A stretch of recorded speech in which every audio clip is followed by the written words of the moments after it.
Hi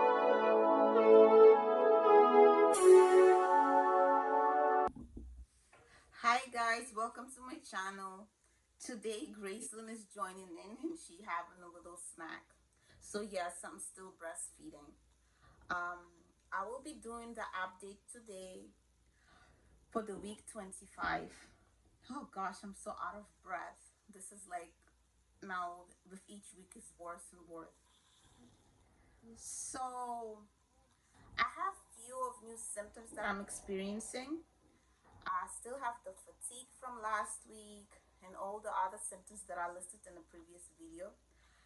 Some of the new ones are the heartburn. Heartburn is horrible.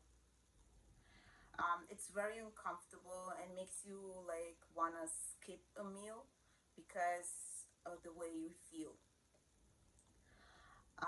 My mom always says that whenever you have heartburn, the baby's going to have a lot of hair. All of my kids had a lot of hair, and it could be true, but I don't think it's scientifically true. That's what it caused. I think it's the food. Most of the time it's like tomatoes, like all the vegetables that have and fruits that have acid in them. Also, the tomato skin and apple skin. All of these things may cause heartburn, which I'm not experiencing. Um, What's the other symptoms? Oh my goodness, I have a total pregnancy brain. One of the symptoms that I'm experiencing right now is loss of appetite. I literally have to force myself to eat. At times it's really, really annoying because you have to eat, because I have to eat to support the baby and all of the growth that it needs to do. And then I'm breastfeeding, which I need food to produce more milk so she could eat. So um, it's tough, but I'm trying my best. Like if I can't eat a whole full meal, I just make me a shake. I will also post a video about how I eat, like what I eat in a day to to to keep my milk supply and also support my developing baby. So like I just make a shake, a protein shake. As I mentioned before, I'm vegan. I'm following a vegan diet. It's clean. I don't eat no nonsense, and thank God I don't crave anything crazy. Mostly it's fruits and vegetables. At times I get spice cravings, as I mentioned before in the previous video. If you want to see that video, I will post the link above, and then you can watch it and come back here for the week 25. Also, one of the other symptoms that I'm newly experiencing is oh god, this pregnancy brain is no joke. I literally have to look at my phone. I don't even know where I put it. um oh yes, increase in fetal movement. The baby just started kicking me, and it just like ding in my brain. I remember I experienced like at times I'll be sleeping, and I feel the baby move and like making some drastic moves that it wakes me up. It became very, very active. um Not all of my kids were too active. I think it was my first and her. They were very active, especially at night, like night owls. And I'm telling you, when they behave like that, that's how they're going to behave when you have them. Because my first daughter was a night owl. She would not sleep. She will sleep during the day, and at night it's a party time. I will be literally in zombie mode, can't do anything. My whole body is shaking because I'm so tired. But she's up, and I fed her, I changed her diaper, and and she's still there looking at me like there's no sleep in her eyes, like none whatsoever. It's crazy, I know. She was the same. Um, but once she got older, she started sleeping better until like I think when she turned 8 months. That's when the sleep regression started. It was horrible. I literally thought I was gonna lose my mind. She would not sleep for nothing. She will wake up every like 20, 30 minutes. It was so crazy because you're trying to get her sleep so you can work the next day, and this baby has other plans for you. You just want to stay up. So that's what's happening. So I'm feeling a lot of fetal movements, and I get woken up in the morning by them. Even before my alarm clock goes off, the baby is my new alarm clock. And so when I drink something cold, actually it's always water, or after I have a meal, the baby is pretty active. But that's a good thing because sometimes you worry when you don't feel them, but when you feel the movements, it's like a reassurance that everything is going well, which is good. So, what the other um, symptom I have? I know there's one more, and I don't know why I can't remember what it is. I know for a fact there's one more thing, and I cannot remember what it is. This pregnancy brain. I think it's not only during pregnancy. During pregnancy is like it's too much bigger degree crazy, bad. But after you have kids, your brain is like half gone. Either way, I don't know why I can't remember why what I oh my goodness. I'm so crazy. I can't find my phone, but I'm actually recording with my phone because my camera wouldn't cooperate with me today, and I'm looking for my phone to check for the symptoms. You see, I'm telling you, it's crazy. The pregnancy brain is no joke. I'm looking literally at the phone, and I don't know that it's the phone. I forgot that I'm recording with the phone. Um, Actually, too, with the loss of appetite, it's really hard because you need to eat to support the baby. And the other thing is that, like I mentioned in my previous video, that I was diagnosed with placenta previa, which I really hope my placenta will move and and I will be able to deliver naturally. I know if it doesn't move and stay this way, I know there's no way for me to deliver the baby safely. The other way, only the C-section. If there's like they will say life or death situation and C-section has to be performed, I don't have no problem for them to perform it. Go ahead. But if there's a slight chance I can have this baby naturally, oh, I want to do it. I know it's not up to me. There's nothing that I did wrong, and there's nothing that can be done to fix it. It's just the way the placenta formed and way it attached itself. There is no way of knowing. So for this part, like I've been stressing a little bit. I've been reading so much, and you know when you go on Dr. Google, that's the worst thing you can do to yourself. You start thinking all the negative things that could possibly happen.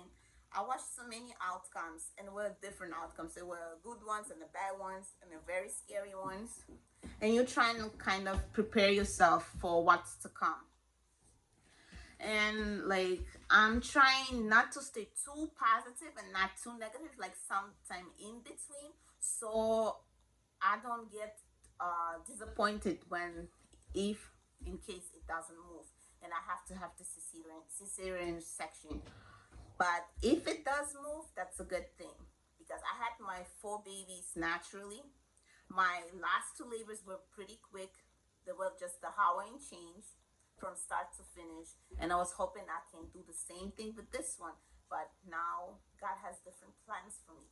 But all I can do is just keep my hope up, keep the faith. It's all in God's hands. If it meant to be natural, it will be natural. It if it's not meant to be, then I will have to have a C-section, and I will have somehow to make peace with it. So this is that. And I know I definitely forgot one of the new symptoms, but I can't pinpoint what it is. um I still have the leg cramps. They're very annoying. But what I found that when you eat avocados, like I'm trying to have like 2 servings of avocado every day, and they are not as bad as they used to be, because I heard that avocados help with the muscle spasms, and it actually works so far. Since I have told you before, I can't drink the coconut water. It's totally disgusting to me right now. And I love coconut water. Like everybody knows, I drink it like crazy. Right now, I cannot stand it. I just can't. It makes me so nauseous. Oh, yes, nausea.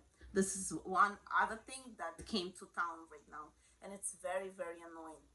It comes in the morning, so because of that, I cannot eat in the morning. I have to wait like till 11, 11:30, 12 o'clock to have my meal. I cannot have nothing before that. It's like the nausea is so bad. Anything I have, it makes me sick. It makes me sick to my stomach. It's so bad. Even water makes me sick. So I'm trying to have my breakfast a little bit later. But when I have my breakfast late, I'm trying to make it very nurturing and like more heavier, like with more calories and packed with a lot of protein and fiber, which is really good for you and for your developing baby. And then I eat whenever I feel like eating.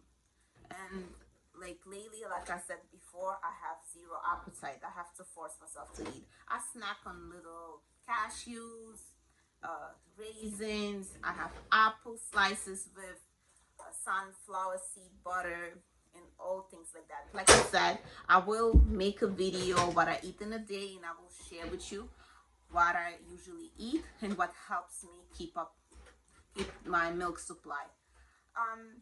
One other symptoms I have is a nipple soreness. Oh my god, it's bad. Sometimes when she nurses, I'm in so much pain. I cannot stand it. It's so painful.